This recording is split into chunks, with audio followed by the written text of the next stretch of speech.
Magandang hapon na po sa inyong lahat. Ito na naman ako. May pinuntahan na naman ako. Maghahatid ako ng blessing mula kay tatay. Galing po kay Madam Pinky. So yan. Tay, tanggapin mo ang biyaya. Galing kay Madam Pinky.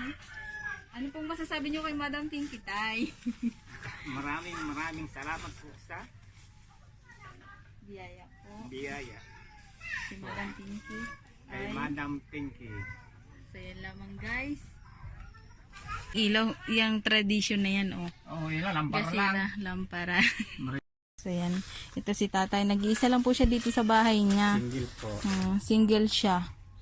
Yan, ito na ang kanyang maliit na bahay. Is may bahay. Diba? Yan. So, dito na lang, tay. Salamat sa pagpapatuloy mo kahit ganito lang, ha? Opo. Oh, malay mo next meron pa yan.